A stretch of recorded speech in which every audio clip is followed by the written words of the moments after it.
सभी का स्वागत है learn with Vijay online platform पर। आज हम RPSC assistant professor economic geography के सवाल सॉल्व करेंगे। इस सेक्शन में हमने 2014, 2020 और 2023 यानी 2014, 2020 एंड 23 तीनों ईयर्स के जो पेपर्स हुए हैं, उनके इकोनॉमिक ज्योग्राफी के सवाल है वो अलग से छाँट लिए हैं और इन सबको हम सॉल्व करेंगे और आप कमेंट भी कर सकते हो। निम्नलिखित में से कौन-सा एक सागरीय संसाधन नहीं है? मरीन रिसोर्सेज कौन-सा नहीं है? हम रिसोर्सेज पढ़ते हैं इकोनॉमिक ज्योग्राफी में, तो इसमें से मरीन रिसोर्सेज कौन-सा नहीं है? पेट्रोलियम, नेचुरल गैस और मोनोज़ाइट। पेट्रोलियम मिलता है ऑफशोर इलाके में। ये पेट्रोलियम और नेचुरल गैस दोनों ऑफशोर इलाके में हमें मिलते हैं। ऑफशोर मतलब समुद्र में, जैसे कि बॉम्बे हाई, बॉम्बे हाई,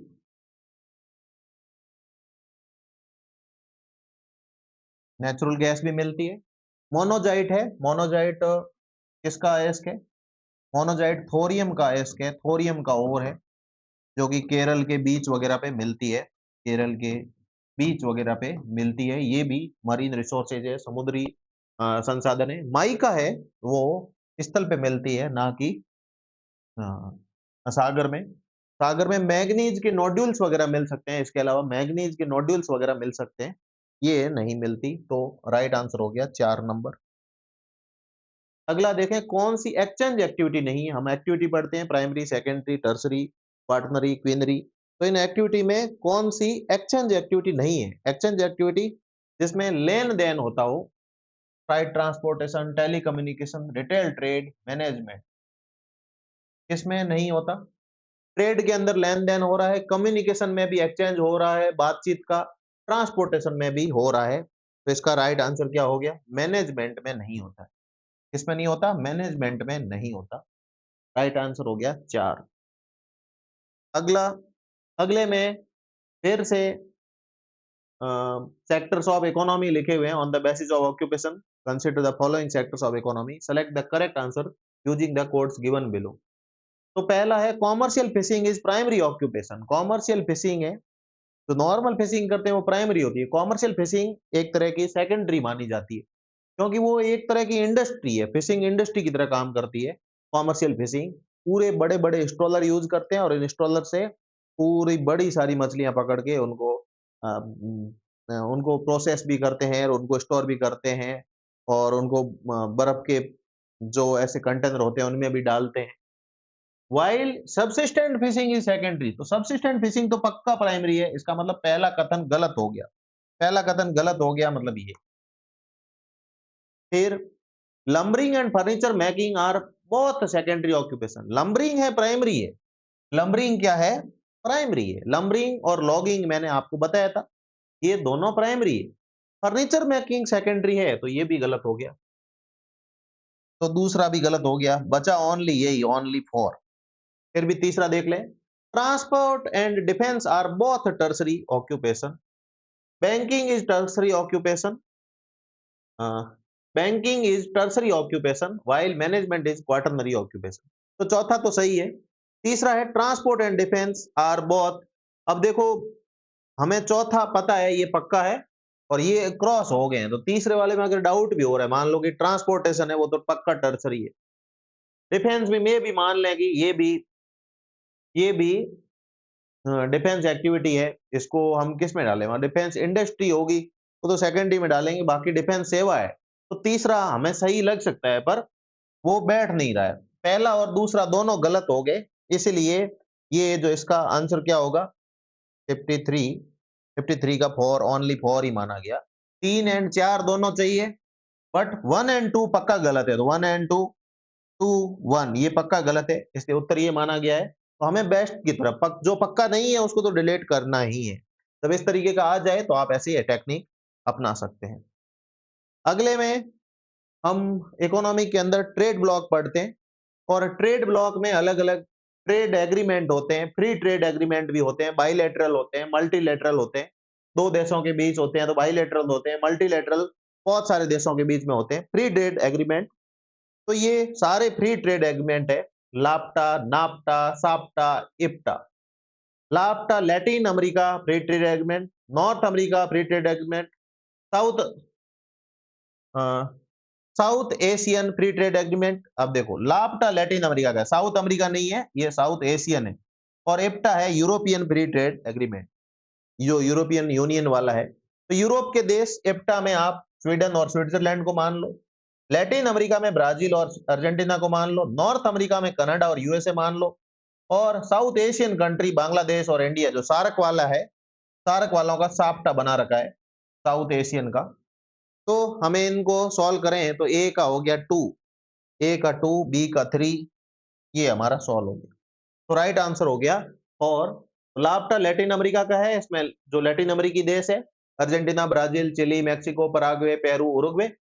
साप्टा में साउथ एशियन का है, सार्क की मीटिंग में ही इसको बनाया गया था, जो पाकिस्तान के अंदर समिट हुई तब बनाया गया था। पर पाकिस्तान आजकल वो हम सार्क देशों में पाकिस्तान और भारत के रिश्ते इतने सही नहीं है, तो शायद हम ये भारत पाकिस्तान तो हम तो ट्रेड ही नहीं करते हैं, यूं समझिए। अफगानिस्तान, बांग्लादेश, भूटान, इंडिया, मालदीव, नेपाल, पाकिस्तान और श्रीलंका। हमें पाकिस्तान के आइटम की इतनी जरूरत पड़ती नहीं है, और जो बाकी है अ, पाकिस्तान वाले हमारे माल को एक तरह से बाई रूट करके लेके जाते हैं वहां पे।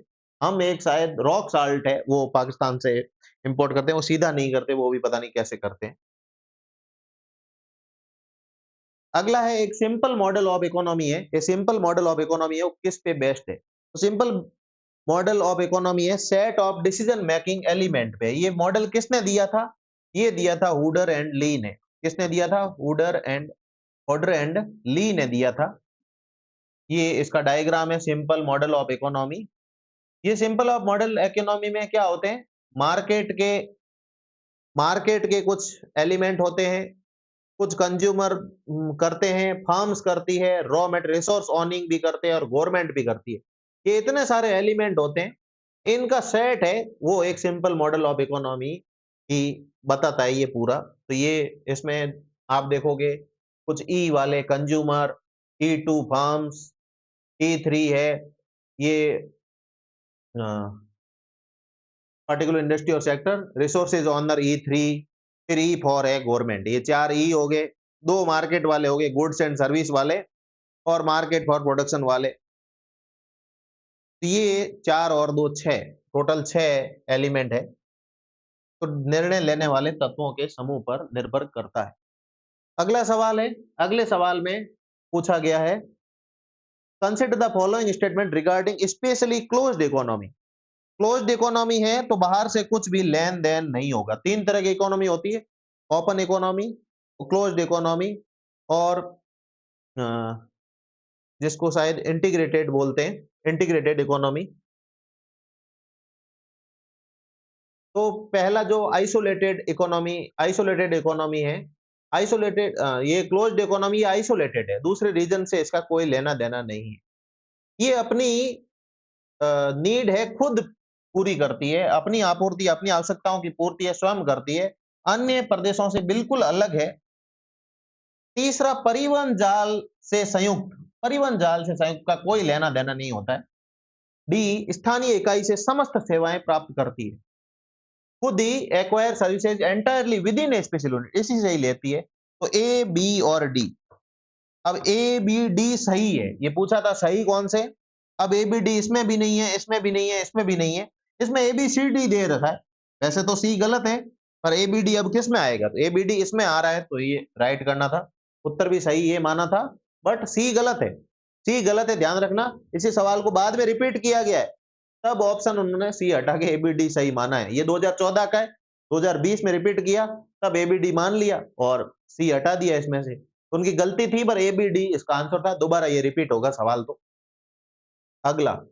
अगले में पूछा है इसमें से रिन्यूएबल एनर्जी कौन सी नहीं है? जियोथर्मल है, भूतापीय ऊर्जा।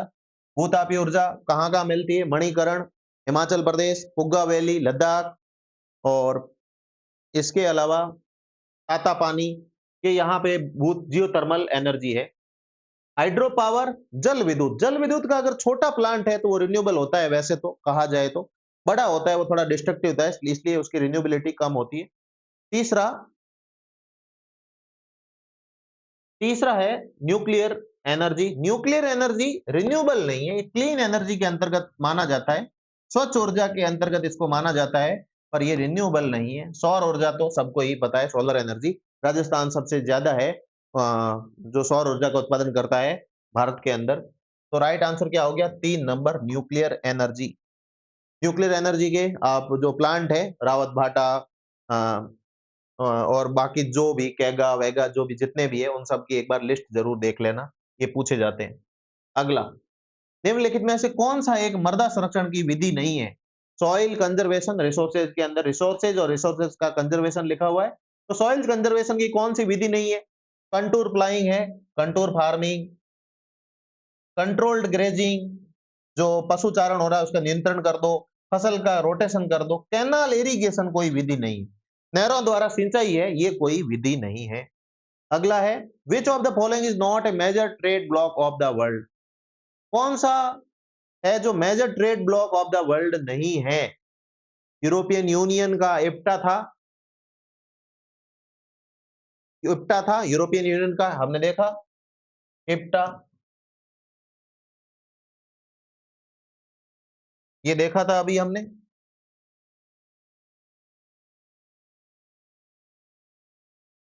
ये इफ्टा,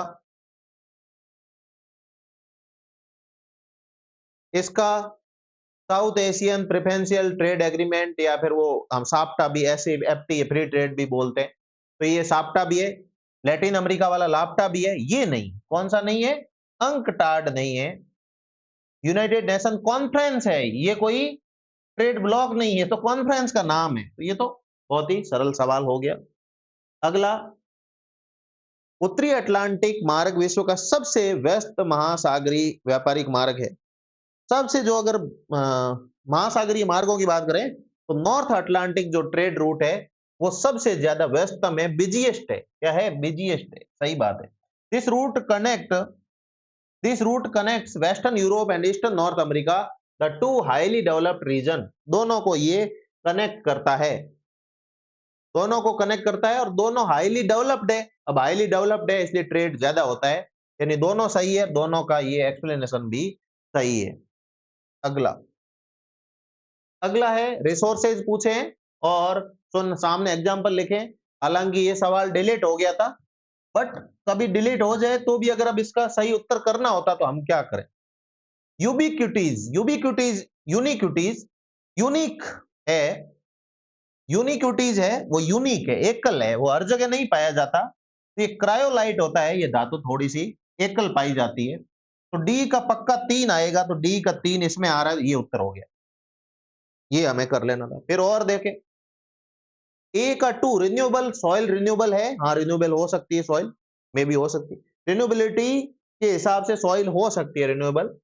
non renewable, thorium, thorium non renewable, आणविक है इसलिए। रिसाइक्लेबल, सी का पहला, एल्यूमिनियम को हम रिसाइकल कर सकते हैं, एल्यूमिनियम को रिसाइकल हम अच्छे से कर सकते हैं। ये डिलीट हो गया उत्तर, फिर हम ये मान सकते थे, अगर सबसे बेस्ट मानते तो इसको मानते। बाकी अब किसी ने कहा कि सॉइल रिन्यूएबल नहीं है, ऐसे किसी ने ऑब्जेक्शन लगा दिया होगा तो डिलीट करना पड़ा था, ये फाइनल आंसर की में। इस तरीके से हमें बेस्ट चूज करना था, तो इसको करते पहले को। अगला, ये सवाल भी डिलीट हो गया, ये सवाल भी ट्रेड का था, इकोनॉमिक जियोग्राफी के अंदर ट्रेड का था। अब ये सवाल भी डिलीट हो गया, इसमें जो चौथा स्टेटमेंट है वो केवल सही है, बाकी तीनों गलत है, इसलिए ये हो गया। Trade balance is favourable in case of most of the developed country while it is unfavourable in case of developing country. Trade balance का अर्थ है कि हम इंपोर्ट कितना करते हैं और एक्सपोर्ट कितना करते हैं। एक्सपोर्ट ज्यादा है तो वो फेवरेबल है, इंपोर्ट ज्यादा है तो वो क्या है? फेवरेबल नहीं है। हमारे भारत के केस में फेवरेबल नहीं है, हम ज्यादा इंपोर्ट कर रहे हैं, एक्सपोर्ट कम कर रहे हैं, तो ये ट्रेड बैलेंस हमारे लिए फेवरेबल नहीं है, डेवलपिंग कंट्री के लिए फेवरेबल नहीं है, डेवलप्ड देश है उनके लिए फेवरेबल है। तो चौथा सही है, ओनली फॉर कहीं नहीं दिया हुआ है, ओनली फॉर है वो कहीं नहीं दिया हुआ है। बाकी तीनों गलत है। गलत कैसे है? विकासशील देशों के निर्यात आयात व्यापार की वार्षिक वृद्धि दर है लगभग 1% और विकसित देशों की है 7%, ये गलत है।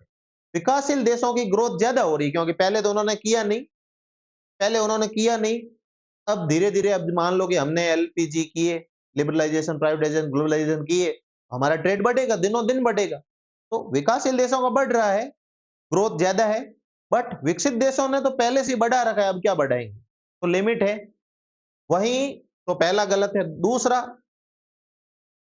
दूसरा है developing countries contribute more than 64। Developing country 64% नहीं करती है, 40% के आसपास ही है अभी भी, तो 64% नहीं, ये भी गलत है। Total export import trade off Singapore and Malaysia is 100% of their GDP. 100% नहीं है, ये लगभग सिंगापुर के केस में तो 300% है, वो टोटल जीडीपी का 300% एक्सपोर्ट इंपोर्ट होता है, और मलेशिया में भी 100% से ज्यादा है, तो ये भी गलत है। तो तीनों गलत है, ओनली फॉर उत्तर होता, क्या होता, ओनली फॉर, ओनली फॉर सही होता। तो ये डिलीट हो गया था, ये क्या हो गया था, डिलीट हो गया था, डिलीट। अगला, economy which is not based on special organisation. Special organisation में मैंने 3 बताई थी, ओपन इकोनॉमी, क्लोज्ड इकोनॉमी और इंटरसेक्टरल, या जिसको इंटीग्रेटेड बोला था। तो ओपन इकोनॉमी, क्लोज्ड इकोनॉमी, इंटरसेक्टरल, ये 3 थी। कंट्रोल्ड इकोनॉमी नाम सी कोई नहीं थी। क्लोज्ड इकोनॉमी बिल्कुल क्लोज थी, ओपन इकोनॉमी थी वो किसी से भी कर सकती थी, इंटीग्रेटेड में कुछ अंदर से कुछ बाहर से, इस तरीके से मिक्स वाला था, इंटीग्रेटेड वाला या इंटरसेक्टरल वाला। तो ये 3 है, बाकी नहीं है। स्पेशल ऑर्गेनाइजेशन ऑफ जो इकोनॉमी एक्टिविटी लिखा हुआ है उसमें से ये है। अगला, अगले में 4 इकोनॉमिक एक्टिविटियां लिखी हुई है, सामने एक्टिविटी है, तो प्राइमरी, सेकेंडरी, टर्सरी और क्वार्टरनरी। प्राइमरी क्या है, हंटिंग और गैदरिंग, कौन सी करेक्ट नहीं है, तो ये तो सही है, ये सही है। सेकेंडरी सब्सिस्टेंस एग्रीकल्चर, ये गलत है। टर्सरी बिजनेस है, research and information, information research, ये भी सही है। क्वार्टरनरी, चतुर्थक, ये सही है। गलत कौन सी हुई, तृतीयक व्यवसाय। व्यवसाय कैसी है, व्यवसाय है वो सेकेंडरी है, सॉरी बिजनेस है तो टर्सरी है, क्या है, तृतीयक है।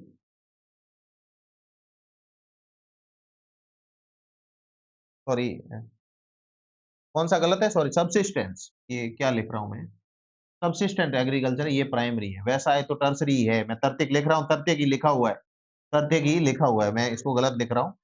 सेकेंडरी है, ये नहीं है, ये प्राथमिक है, प्राइमरी है। तो सब्सिस्टेंट एग्रीकल्चर क्या है, ये प्राइमरी। तो राइट आंसर हो गया 2। अगला, अगले में पूछे गए हैं, वो पूछे गए हैं मिनरल्स पूछे गए हैं और उनके माइनिंग रीजन पूछे गए। अब चुक्सी माटा के अंदर मुझे पता है कॉपर पूछी जाती है, सबसे फेमस खान है।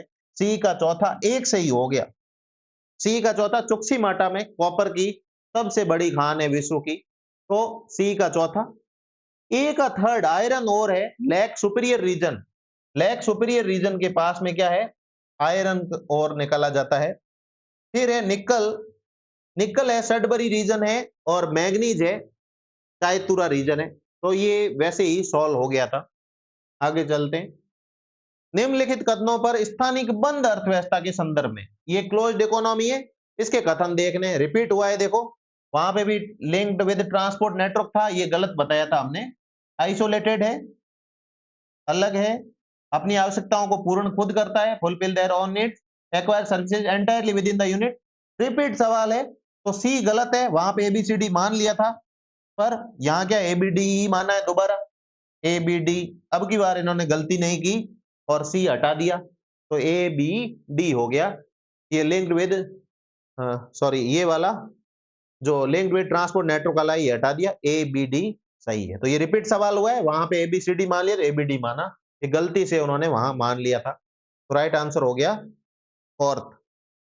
अगला, विच is not A category of resources based on their utility. Utility के हिसाब से कौन सी कैटेगरी नहीं है, यूटिलिटी के हिसाब से कौन सी नहीं है, अनयूज्ड, अनयूजेबल, पोटेंशियल, यूबिक्विटीज नहीं है, इसकी जगह होगी लेटेंट। क्या होगी, लेटेंट होगी, सर्वसुलभ नहीं होगी। उपलब्ध, उपयोगिता के आधार पे, उपयोगिता के आधार पे 4 होती है, अनयूज्ड, अनयूजेबल, लेटेंट और पोटेंशियल। क्या होती है, लेटेंट होती है। लेटेंट को हम बोल सकते हैं गुप्त, गुप्त संसाधन, क्या बोल सकते हैं, गुप्त संसाधन, वैसे बोल सकते हैं। अब एक और कैटेगरी होती है जो होती है अवेलेबिलिटी के हिसाब से, ये तो है उपयोगिता के, तो ये कौन सी नहीं है भाई, ये अवेलेबिलिटी, अवेलेबल है या नहीं, अवेलेबिलिटी,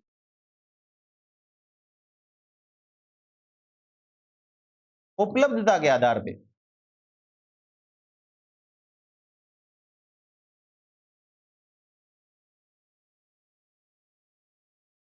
उपलब्धता के आधार पे भी चार होते हैं। कौन कौन से होते हैं? एक तो ये यूबिक्विटीज ही मान ले, ये यूबिक्विटीज है। एक रेयरिटीज मान ले, रेयर होता है, रेयरिटीज।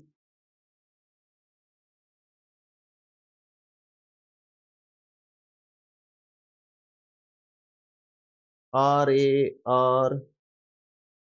रेयरिटीज। एक मान लें यूनिक्विटीज, और एक मान लेते हैं कॉमनलिटीज।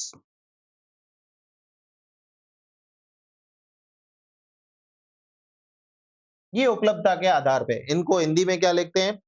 यूबिक्विटीज है, सर्वसुलभ, ये तो सर्वसुलभ हो गया,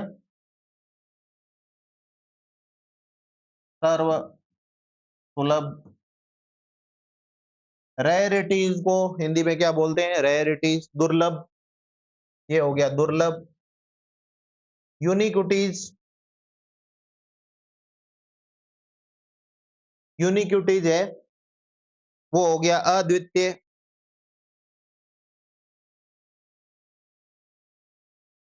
और कॉमनलिटीज मतलब सामान्य हो गया, शायद सामान्य सुलभ, बिल्कुल सामान्य सुलभ हो गया। तो ये चार उपलब्धता के, ये जिमरमैन इनको क्लासिफाई कर रहा है। कौन कर रहा है? जिमरमैन क्लासिफाई कर रहा है। जिमरमैन ने क्या बोला? संसाधन होते नहीं, बन जाते हैं। Resources are not, they become.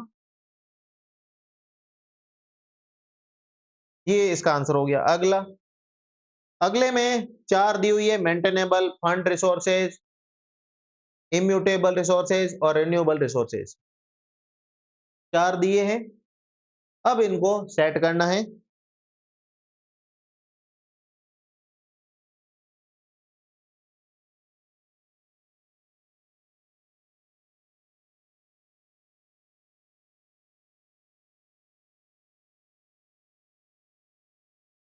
Water होता है जो उतना ही बना रहता है, जो हमारे पूरे जो वाटर का साइकिल होता है, वाटर अपना क्या है, रूप परिवर्तित करता है, कहीं पे भी जाता है, पर ये बना रहता है, उतना का उतना बना रहता है। इसलिए इसको अपरिवर्तनीय बोलते हैं, इम्यूटेबल बोलते हैं।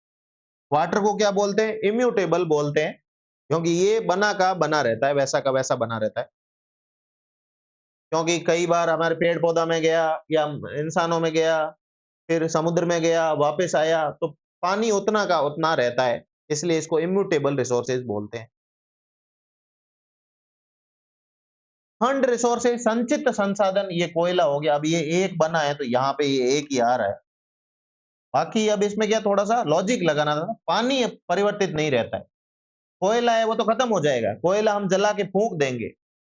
सॉइल की फर्टिलिटी है, सॉइल की फर्टिलिटी है, तो ये रिन्यूएबल, देखो सॉइल उधर देखो रिन्यूएबल आ रहा था, वापस सॉइल को रिन्यूएबल लिखा है, वापस सॉइल को रिन्यूएबल लिखा है।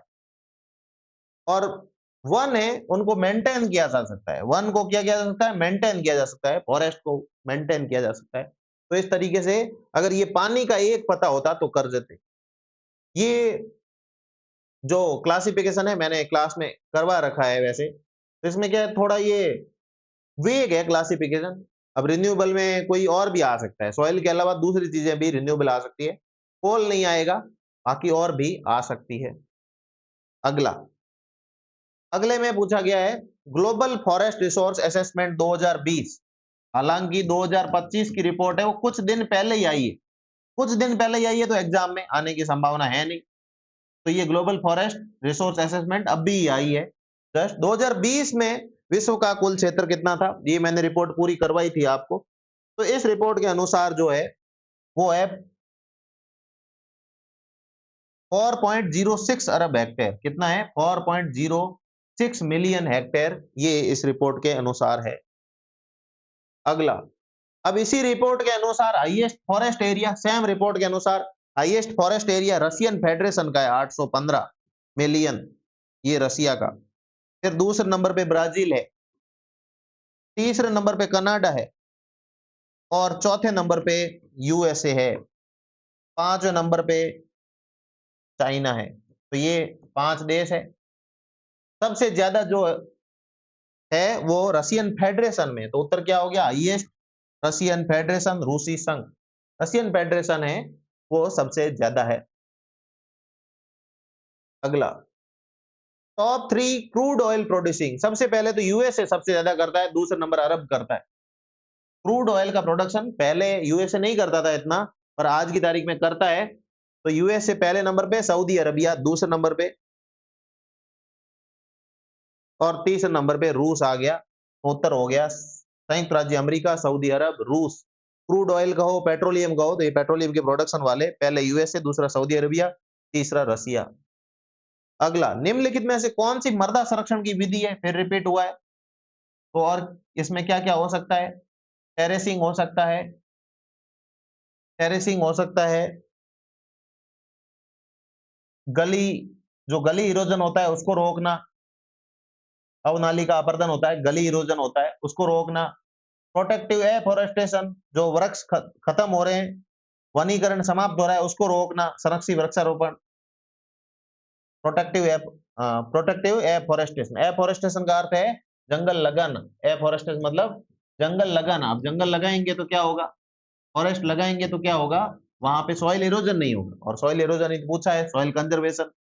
नगरीकरण पर नियंत्रण, ये कोई विधि नहीं है। नगरीकरण पर नियंत्रण, अर्बनाइजेशन पे कंट्रोल, ये कोई विधि नहीं है। अगला, इनमें से कौन सा ट्रेड ब्लॉक नहीं है? फिर से सवाल रिपीट, देखो UNCTAD, UN conference on trade and, same repeat सवाल कर दिया। वो 2014 की भर्ती में भी था, 2020 की भर्ती में भी ये पूछ लिया। आसियान है, नाफ्टा है और यूरोपियन यूनियन है, पर ट्रेड ब्लॉक अंकटाड, यूएन की कॉन्फ्रेंस है ट्रेड एंड डेवलपमेंट पे। तो ये सेम सवाल रिपीट कर दिया, रिपीट भी बहुत कर रहे हैं सवाल। अब 4 वेजिटेशन दी है, क्योंकि फॉरेस्ट रिसोर्सेज लिखा हुआ है आपके, तो रिसोर्सेज में type of would, tropical evergreen forest क्या होता है? ट्रॉपिकल एवरग्रीन फॉरेस्ट में होगा एबोनी। ट्रॉपिकल ड्राई फॉरेस्ट में आएगा शीशम की लकड़ी, ये आएगा क्या? Tropical evergreen ebony. ए का थर्ड, ए का थर्ड, ये एक ही आ रहा है, तो 14वें का 3 नंबर, 14 का 3, एक ही आ रहा है, जैसे उत्तर हो गया ये। अल्पाइन फॉरेस्ट का बी का पहला, अल्पाइन का बी का पहला, बी का पहला पाइन हो गया, अल्पाइन फॉरेस्ट पाइन। सी का सेकंड शीशम, ट्रॉपिकल ड्राई फॉरेस्ट, शीशम हो गया, सागवान हो गया, ये ट्रॉपिकल फॉरेस्ट में आते हैं, ड्राई ड्राई फॉरेस्ट में आते हैं शीशम सागवान। तो सी का सेकंड, सी का सेकंड। डी का फोर्थ, डेजर्ट में रमबास सेंचुरी प्लांट, रामबास। ये अब डेजर्ट और सेमी एरिड एरिया में, जैसे हमारे यहाँ क्या होते हैं, अकेसिया बबूल वगैरह होता है, और भी जो डेजर्ट वाले जो प्लांट है, कैर हुआ, आक हुआ, इस तरह के प्लांट हो सकते हैं। तो इसमें ये रामबास सेंचुरी प्लांट है, ये इसका अपने आप ही ये बच गया, तो इसका उत्तर क्या हो गया? 14वें का 3। अगला, अगले में पूछा है GATT, general agreement on tariff and trade है, वो कब एस्टैब्लिश हुआ? तो एस्टैब्लिश कब हुआ? 30 अक्टूबर 1947 को एस्टैब्लिश हुआ और अप्लाई हुआ 1 जनवरी 1948। तो ये ईयर पूछा है 1947, उत्तर हो गया। अब ये कैसे बना? ये बना, ब्रिटेन वुड्स सम्मेलन हुआ था यूएसए के अंदर, ब्रिटेन वुड्स कॉन्फ्रेंस हुआ था 1 जुलाई से 22 जुलाई 1994 को हुआ, 1944 में हुआ, 1944 में हुआ। इसकी ब्रिटेन वुड की 3 डॉटर्स बोलते हैं, क्या बोलते हैं? 3 डॉटर्स बोलते हैं और ट्विन्स बोलते हैं, एक ट्विन्स बोलते हैं। ट्विन्स में तो ये है Britain would twins, world bank और आईएमएफ। 1 जुलाई से 22 जुलाई 1944 तक चला। 4 जुलाई को इन्होंने बना दिया क्या? वर्ल्ड बैंक, वॉशिंगटन डीसी मुख्यालय, हेडक्वार्टर। 22 जुलाई को खत्म हो रहा है, 22 जुलाई को बना दिया क्या? आईएमएफ, वो भी वॉशिंगटन डीसी में। वर्ल्ड बैंक बना दिया, आईएमएफ बना दिया। पैसों का मामला हम अमेरिका में ही रखेंगे, ये मान लो। वर्ल्ड बैंक भी बना दिया, आईएमएफ भी बना दिया, दोनों का हेडक्वार्टर वॉशिंगटन डीसी। इनको ब्रिटेन वुड ट्विन्स बोलते हैं। अब एक चीज को लेके और डिस्कस कर लिया था, जिसको तीसरा इसका तीसरी बेटी बोलते हैं इसको, थर्ड डॉटर बोलते हैं, 2 डॉटर ये हो गई, थर्ड डॉटर ये ब्रिटेन वुड की। ब्रिटेन वुड जगह है यूएसए में। वो तो तीसरी जो बेटी है वो बनेगी गेट। ये 1944 में हो रहा है, साइन कर लिया, सबके साइन करने की जरूरत थी 1947, और अप्लाई कर दिया, प्रोविजनली अप्लाई कर दिया, इसको अप्लाई कर दिया 1948 में। अब इस गेट को रिप्लेस किसने किया? गेट को रिप्लेस किया डब्ल्यूटीओ ने, वर्ल्ड ट्रेड ऑर्गेनाइजेशन ने। तो 1 जनवरी 1995 है, 1 जनवरी 1995 में, 1 जनवरी 1995, ये 55 नहीं है, 1 जनवरी 1995 में इसका मुख्यालय है जेनेवा। गेट का भी मुख्यालय कहाँ था? जेनेवा था। डब्ल्यूटीओ वर्ल्ड ट्रेड ऑर्गेनाइजेशन, विश्व व्यापार संगठन का जो मुख्यालय है वो भी स्विट्जरलैंड के जेनेवा में स्थित है। तो ये किसी से भी सवाल है, पूछा जा सकता है, इसमें से किसी किसी का भी सवाल पूछा जा सकता है। ये 3 पुत्रियां हुई, वर्ल्ड बैंक, आईएमएफ और डब्ल्यूटीओ, या गेट कह सकते हो। अगला सवाल है, which of the following is not a mineral oil field of Iran? जो ऑयल के फील्ड है, तेल के कुएं हैं, तो तेल का कुआं है वो ईरान का कौन सा नहीं है? ईरान का कौन सा नहीं है? तो ईरान का देखें तो ये रोमेला है, वो ईरान का नहीं है। रोमेला है वो ईरान का नहीं है। बाकी सारे जो है ईरान के हैं। ये रोमेला जो आ रहा है, रोमेला इराक के अंदर आ रहा है। कहाँ आ रहा है? रोमेला इराक के अंदर आ रहा है, ईरान का नहीं है। ये कहाँ का है? इराक का है, इराक। ये इराक का है। बाकी सारे कौन से? नफ्ट, हेप्टकेल और गुलखारी, ये सारे कहाँ के हैं? ये ईरान के कुएं हैं। वैसे अब तेल के कुएं बहुत सारे हैं, अब याद कर सकते हो आप, इराक, ईरान, यूक्रेन, रसिया, ऑयल फील्ड आप याद कर सकते हो, तो आपकी इच्छा है। पावर रिसोर्सेज 4 दिए हुए हैं और सामने 4 साइटें दी हुई है। नियाग्रा, नियाग्रा वाटरफॉल है तो हाइड्रो इलेक्ट्रिसिटी बनेगी, बी का थर्ड, बी का थर्ड। इतना पता चल गया कि भाई इससे क्या बन सकता है। इससे भाई हाइड्रो, नियाग्रा फॉल है, वाटरफॉल है, सबको पता है। तो नियाग्रा बनेगी क्या? बिजली बनेगी पानी से, पानी से बिजली बनेगी, हाइड्रो इलेक्ट्रिसिटी बनेगी। अब ये डी का चौथा अपने आप हुआ गया है, बी का तीसरा हुआ तो डी का चौथा, यानी एटॉमिक एनर्जी है वो कहाँ है? बेवर लॉज में, ये अपने आप आ गया। अब 2 बचे, कोल और पेट्रोलियम। कोल और पेट्रोलियम बचे। इसमें से दमाम के अंदर पेट्रोलियम है, दमाम है वो पेट्रोलियम है, और ये यूक्रेन का है या रसिया का दोनबास क्षेत्र है, यूक्रेन का ये शायद, इसमें कोयला निकलता है, कोयला है वो दोनबास क्षेत्र है। तो राइट आंसर क्या हो गया? 53 का, 53 का हो गया 2, 53 का हो गया 2। ठीक है। ये दोनबास कहाँ का है? यूक्रेन का ही है ना, आई थिंक।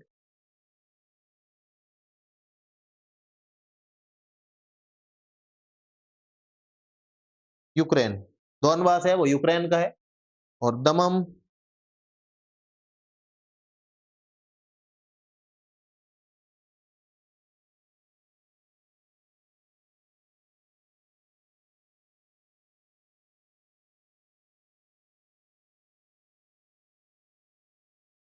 सऊदी अरबिया, लगा ही था, नाम ही दमम है, ये सऊदी अरबिया का है। तो ये सऊदी अरेबिया का है, दोनबास है वो यूक्रेन का है।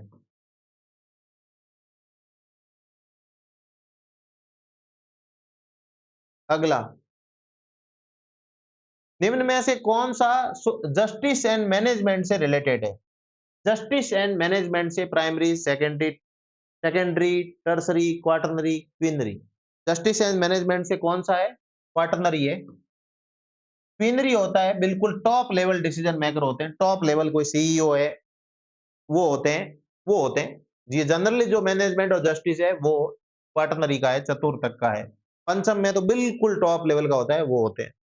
अगला, इसमें से ग्लोबलाइजेशन, ग्लोबलाइजेशन है उसको नॉट फैसिलिटेट करता है। ग्लोबलाइजेशन में कौन मदद नहीं करता है, प्रक्रिया में सहायक नहीं है? तो ये 3 ब्रिटेन वुड्स के अभी देखे हमने, वर्ल्ड बैंक, आईएमएफ और डब्ल्यूटीओ, ये करते हैं। एशियाई डेवलपमेंट बैंक ये नहीं। 3 वर्ल्ड की संस्थाएं, वर्ल्ड बैंक, आईएमएफ और डब्ल्यूटीओ, ये करते हैं, ये नहीं करते। ये देखो फिर से इस तरह सवाल आ गया।